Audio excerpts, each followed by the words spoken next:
हमारे इस weekly programme में हर हफ्ते हम आपकी मुलाकात करवाते हैं कुछ जानी मानी हस्तियों से। आपको जमीन चाहिए तो इतना आपका पैसा बनता है, आप इस भाव से सरकार आपको जमीन दे देगी। में बने हुए लोगों ने जो पैसा सरकारी कोष में जाना चाहिए था, ऐसा सिस्टम बना दिया कि वो इनकी अपनी जेब में जा रहा है। मैं समझता हूँ कि मेरा उद्देश्य केवल एक ही है कि हमारा जो हरियाणा है वो तरक्की करे। तो मुझे एक पीड़ा बहुत सताती है, तो ये कि मैं अपने बच्चों की पार्ट ऑफ ग्रोइंग अप नहीं रहा। ये उनकी सोच है जो क्रिकेट एडमिनिस्ट्रेटर है, जो क्रिकेट को संभाल रहे हैं, शायद उनकी सोच हमारी सोच से अलग है। चैलेंजेस आते हैं बिजनेस में, बहुत बड़े बड़े चैलेंजेस आते हैं, बड़े बड़े सेटबैक्स भी मिलते हैं। अगले हफ्ते पल दो पल में इसी समय इसी वक्त मुलाकात करेंगे एक और नई हस्ती से।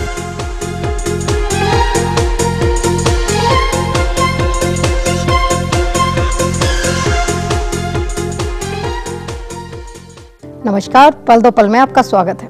मैं हूं मंजू डागर। हमारे इस वीकली प्रोग्राम में हर हफ्ते हम आपकी मुलाकात करवाते हैं कुछ जानी मानी हस्तियों से। हमारे आज के जो खास मेहमान हैं वो हैं हरियाणा विधानसभा स्पीकर मिस्टर कुलदीप शर्मा जी। कुलदीप जी, हमारे शो में आपका बहुत बहुत स्वागत है। कुलदीप जी, सबसे पहले तो हम जानना चाहेंगे कि आप पहली बार एमएलए बने और विधानसभा स्पीकर तक पहुंचे एकदम से, तो इस जर्नी में पहले स्टेप से और यहाँ तक का कितना लंबा टाइम लगा और आपको किस तरह से अपने आप को प्लान करना पड़ा?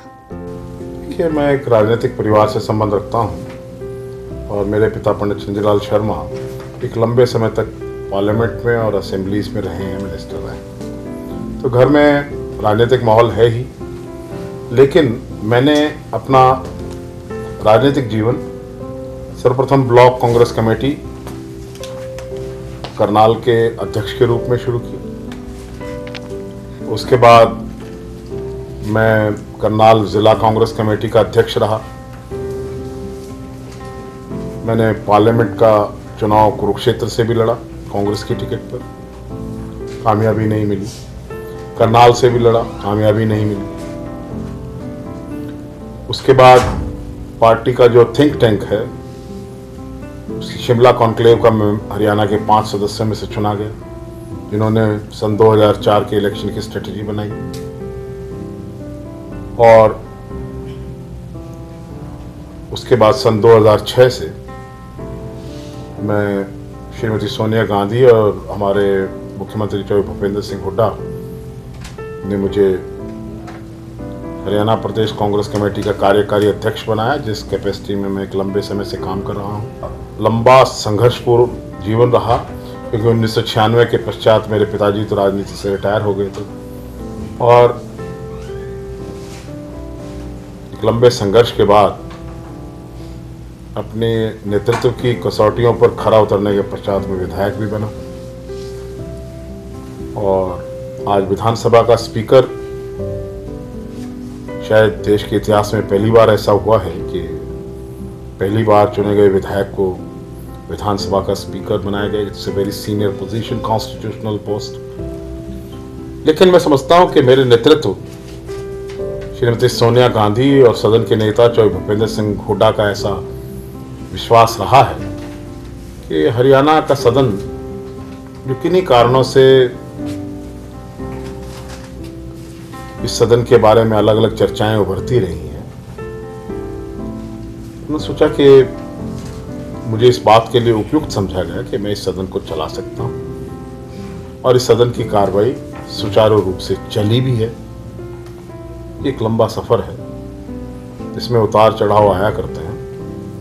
राजनीति में संघर्ष के बाद किसी पद पर आप पहुंचते हैं तो उस बात का अलग ही महत्व रहता है, मजा भी अलग आता है।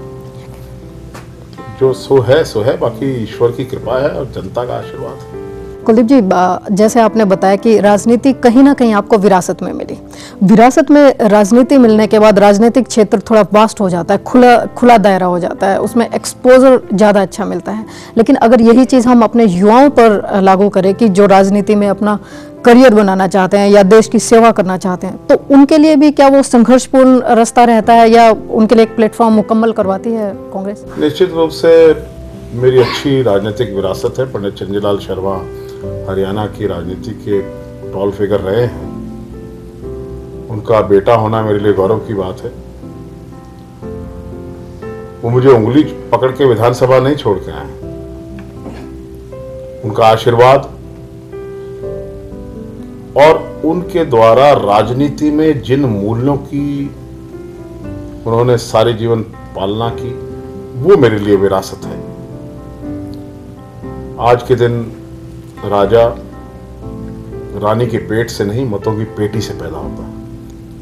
देखिए, देश के युवाओं को राजनीति में आगे आना चाहिए।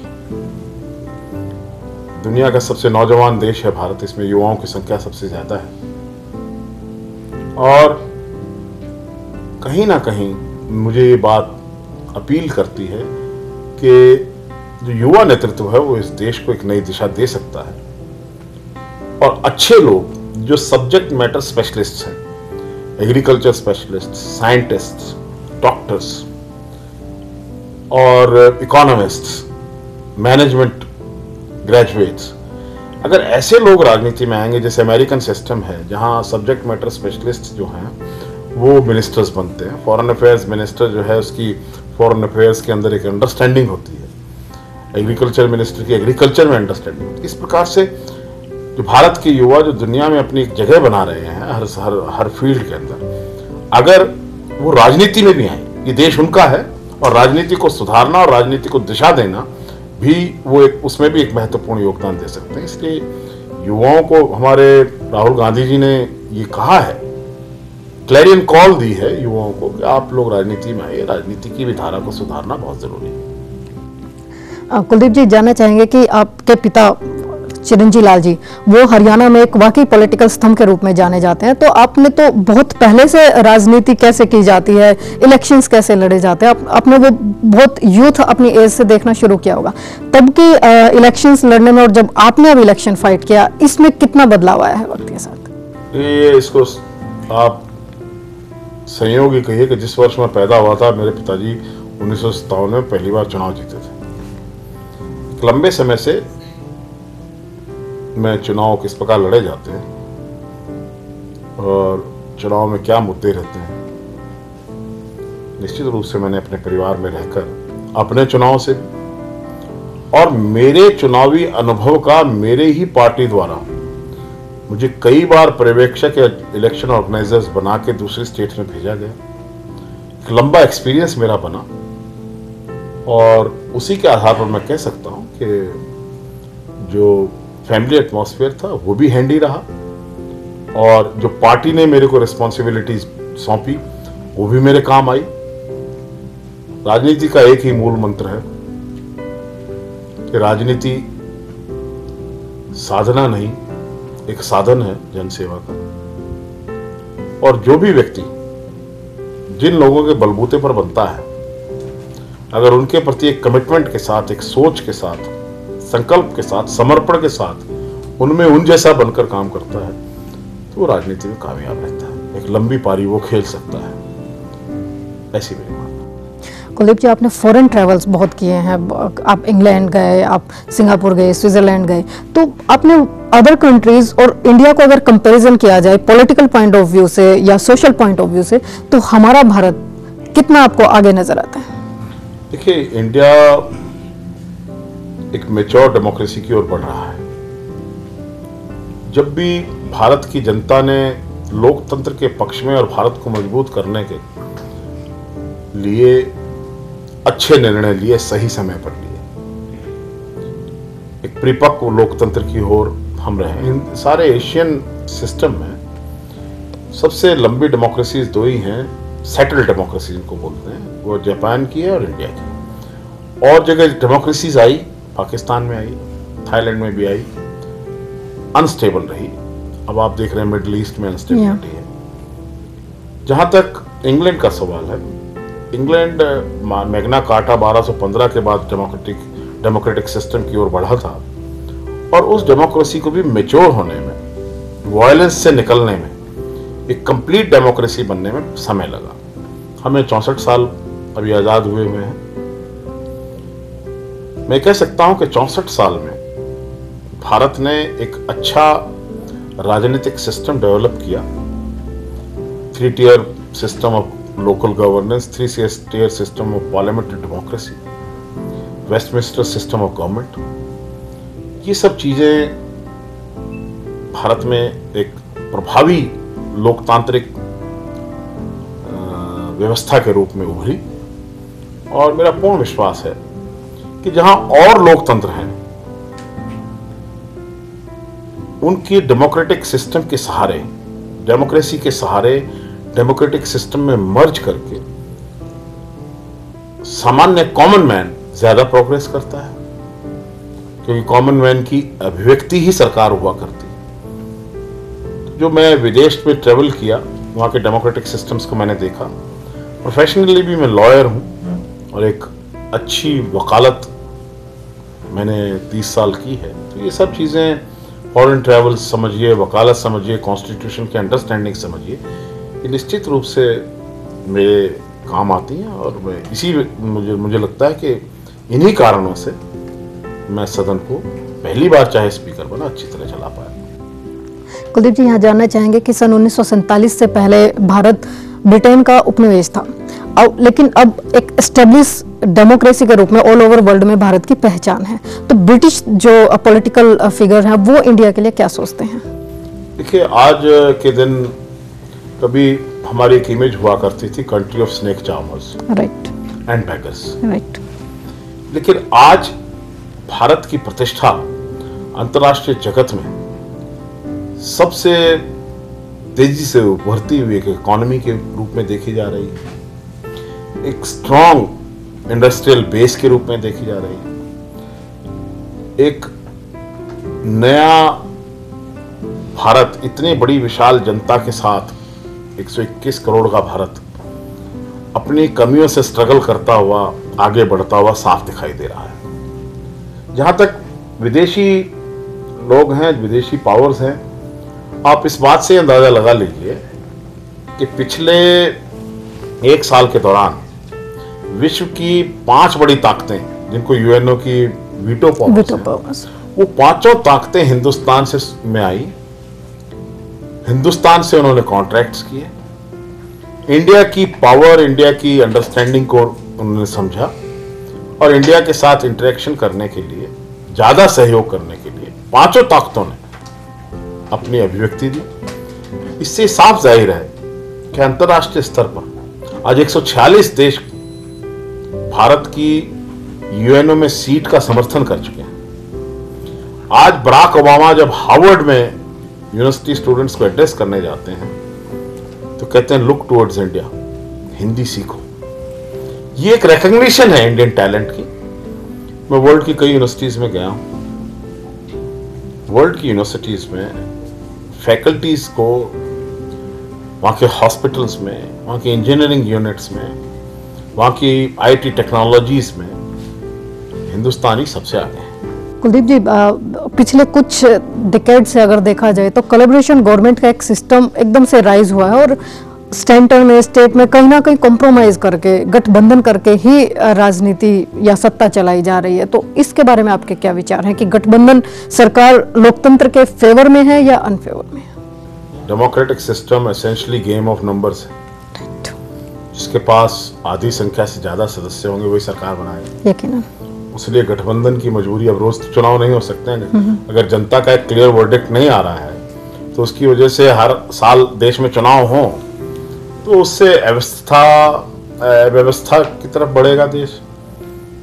लोगों को भी सोचना चाहिए कि रीजनलिज्म कंट्री लेवल पर, ठीक है, रीजनल एस्पिरेशंस हैं और रीजनल एस्पिरेशंस पार्लियामेंट में भी अपनी अभिव्यक्ति रखेंगे।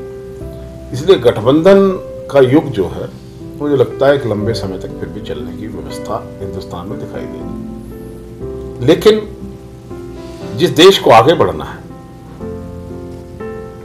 जिस देश को जो एक 5th 6th इकोनॉमी के रूप में आगे बढ़ रही है, जो 14% जीडीपी का टारगेट रखे हुए हैं, जो परमाणु शक्ति के रूप में उभर रहे हैं, जो इंडस्ट्रियल बेस, इंडस्ट्रियल पावर और सबसे बड़ी मैन पावर के रूप में, सबसे बड़े नॉलेज बैंक के रूप में उभर रहे हैं, उनको ये सोचना होगा कि देश में एक स्थायी सरकार हो, जिसका आधार मूल्यों पर हो, जो किसी पर आधारित ना हो।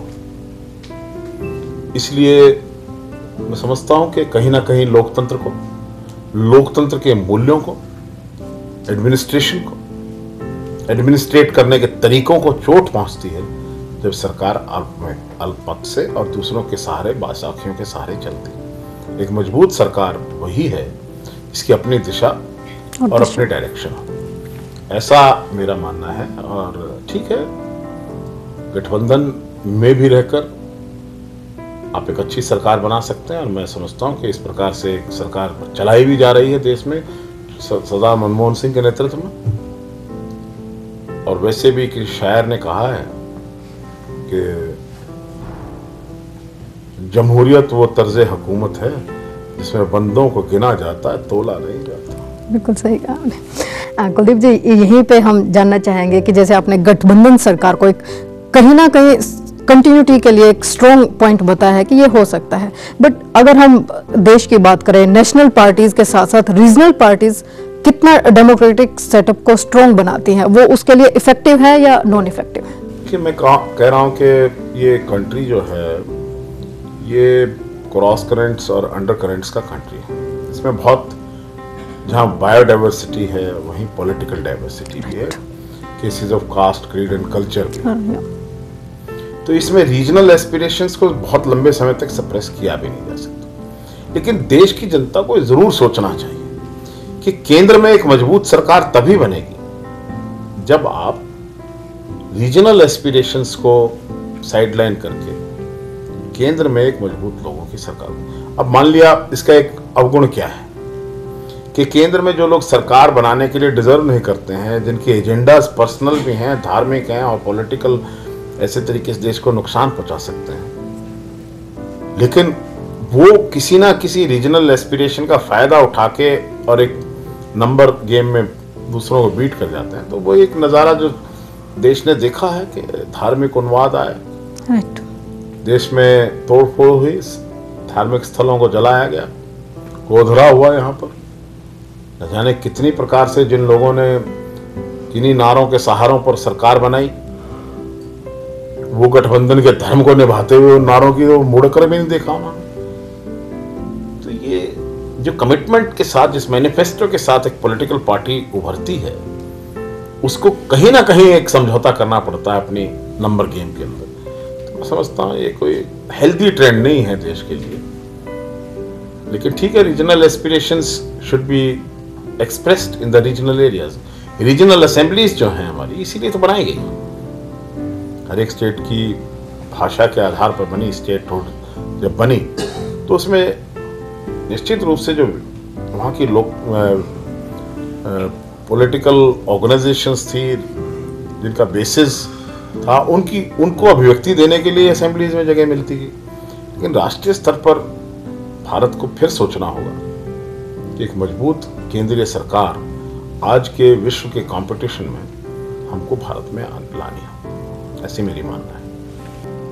अब वक्त एक छोटे से ब्रेक का, देखते रहिए रूबरू टुडे।